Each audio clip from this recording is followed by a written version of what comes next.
China manufactures a vast majority of luxury goods, sometimes legally, sometimes questionably, but always quietly. That's how it was until last week. They take almost finished bags from China factories back to their own factories. Chinese factories are speaking up, and that too on TikTok. Take a Birkin bag, for example. Video claims that a bag is made in China for $1,400. Made in France, Hermes, Chanel, Louis Vuitton. Included. And how much does Hermes sell it for? $38,000. That's a markup of over 2,600%. Saint Laurent, Hermes, all of these. They put this stuff is made in China. It would cost too much money to make it in France. In a shocking turn of events that has sent ripples through the global fashion industry, viral TikTok videos originating from Chinese manufacturing workers have exposed the truth behind the origins of luxury goods, particularly targeting Louis Vuitton. These videos, now widely circulated, reveal that up to 80% of luxury products branded as European-made, including bags from Louis Vuitton, Chanel, Gucci, and others, are actually mass-produced in Chinese factories. Now, those Chinese factories are speaking up, and that too on TikTok. The workers not only disclose their roles in the production process, but also showcase the precise facilities where the products are made, directly contradicting decades of marketing narratives that frame these items as handcrafted in Europe. Do you recognize this style, this bag? Of course you do. For the past more than 30 years. This revelation has outraged consumers worldwide, who now feel misled into paying exorbitant prices for items they believed carried the prestige and craftsmanship of European heritage. We have been the OEM factory for most of the luxury brands around the world. The backlash has intensified as loyal Louis Vuitton customers begin to feel deceived on a profound level.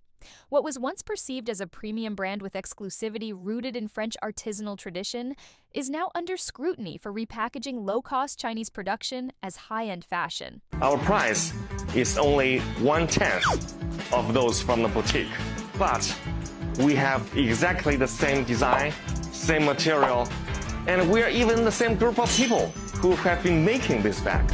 Many customers have reportedly confronted retail stores in protest, demanding transparency and accountability. The real sting for consumers comes from discovering that a bag they paid thousands for might have cost only around $15 to manufacture. Donald Trump just pissed off the wrong country. China is currently exposing all luxury brands. More than 80% of the luxury bags in the world are made in China. This vast markup, justified for years by the allure of European craftsmanship, now appears to be more about clever branding than true quality. Hermes has been exposed, but a lot of y'all want comments saying like, oh my God, don't be ridiculous. It's a lie. Hermes is made in France. You guys, the people that run the industry that know this in and out are coming out and exposing that China is telling the truth. The illusion of luxury has been shattered for many, with consumers asking whether they've been paying for a product or merely a logo and a promise. Luxury brands then purchase these items from them and sell them for a 10-15 times markup. Made in Italy?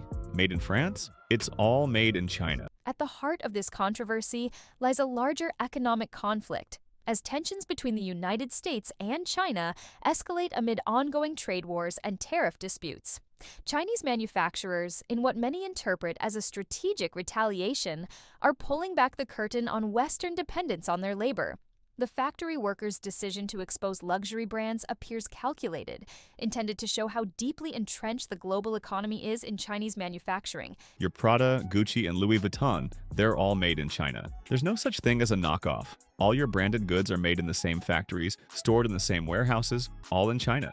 These disclosures aren't simply whistleblowing acts. They're being viewed as a form of economic warfare, challenging the West's perception of itself as the arbiter of quality and innovation. As these revelations unfold, it becomes increasingly clear how global luxury markets rely on the very economies they often portray as inferior or exploitative. You know how much it costs at the boutique? 300,000 USD. You know what our price is? Less than 1/10 of the boutique one. Once upon a time, luxury was made in Europe. France had Chanel, Italy had Gucci, the UK had Burberry. The West made these brands. The East made the knockoffs. Louis Vuitton, under mounting pressure, responded by denying the allegations and reaffirming that all their products are made to the highest standards. However, consumers aren't easily swayed by blanket reassurances anymore. Unlike the Chinese factories providing video evidence of their role in manufacturing, Louis Vuitton has yet to produce any tangible proof of its claimed European craftsmanship. China manufactures a vast majority of luxury goods, sometimes legally, sometimes questionably, but always quietly. That's how it was until last week. The brand's insistence on maintaining secrecy rather than offering transparency is only fueling skepticism. As social media demands visual confirmation of Louis Vuitton's production process, the brand's silence is interpreted by many as implicit guilt, and its credibility continues to erode in the public eye. There's a tag saying made in China. The bag can never be luxury. However, in fact, more than 80% of the luxury bags in the world are made in China. But those luxury brands just won't acknowledge that. Adding insult to injury, Louis Vuitton discreetly implemented a 3 to 6% price increase across their product lines without any public announcement. This move, perceived as sneaky and opportunistic, outraged customers who discovered the new pricing only upon reaching the checkout counter. They take almost finished bags from China factories back to their own factories and just do the repackaging and logo installing, something like that. That way, the bags will appear at their boutiques. In contrast, competitors like Hermes communicated price hikes clearly and in advance, allowing customers to make informed decisions. Imagine that you have an Hermes bag, and suddenly the label on it changed from made in France into made in China. Do you suddenly feel that your bag is not as luxury as before? Louis Vuitton's underhanded strategy has sparked accusations of greed and manipulation, reinforcing consumer sentiment that the brand is taking advantage of its loyal base rather than respecting them. Let's not be poisoned and misled by the market campaign any longer, and be a real person. Buy a bag from us, from our factory in China. See the real world for yourself. Welcome to the real world. Now you see, those bags are made in China by our intelligent and diligent Chinese artisans. This lack of transparency only serves to deepen the crisis and make the brand's actions appear not only deceptive, but arrogant. Historically, Louis Vuitton has shown a pattern of opportunistic pricing, particularly during global crises like the COVID-19 pandemic. At a time when the world was grappling with uncertainty and financial hardship, the brand raised prices citing supply chain issues and raw material costs. Fast forward to today, and with those same excuses wearing thin, the company's decision to again raise prices, while being caught up in a credibility scandal, has struck many as a tone-deaf move driven by unchecked corporate greed.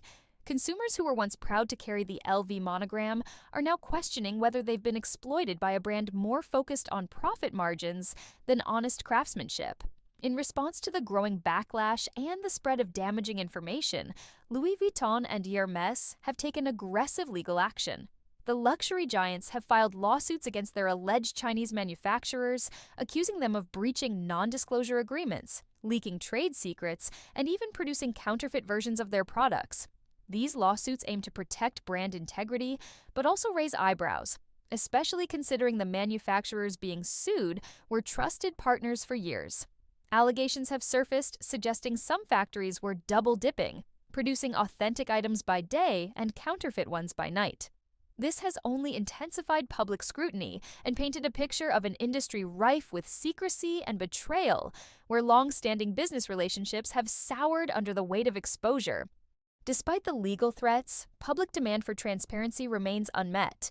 Critics argue that if brands like Louis Vuitton truly had nothing to hide, they would willingly provide factory tours or production evidence, much like automotive giants such as Ferrari or Mercedes, who proudly showcase their manufacturing processes. The refusal to do so is being interpreted not just as an oversight, but as a deliberate attempt to withhold incriminating details. As Chinese sources offer spreadsheets, direct vendor lists, and tutorials to verify product origins, Western luxury houses remain curiously opaque. This discrepancy is driving a wedge between consumers and the brands they once trusted, prompting an industry-wide credibility crisis that shows no sign of slowing down. Financially, the scandal has already taken a toll. Louis Vuitton's parent company, LVMH, suffered a $9 billion loss in value in a single day following disappointing sales figures and the intensifying controversy. Rumors are now swirling that Bernard Arnault, the billionaire CEO of LVMH, may be stepping down earlier than expected. Though he was originally slated to lead the company into his mid-80s, the combination of public backlash, economic strain, and deteriorating brand trust may be accelerating his exit. The implications of such a move could be massive, signaling not just a shift in leadership, but a deeper unraveling of one of fashion's most powerful empires. As the dust settles, the future of luxury branding is hanging in the balance. This controversy has exposed how deeply intertwined perception, pricing, and production are in the high-end fashion world. Consumers are no longer content to be dazzled by logos. They want authenticity, transparency, and accountability. The damage to Louis Vuitton's brand is not just a temporary PR nightmare. It's a fundamental challenge to the very foundation of luxury marketing. With more whistleblowers likely to emerge and a global audience now awakened to the truth behind the glamour, the luxury fashion industry faces a reckoning that could redefine its relationship with customers for years to come.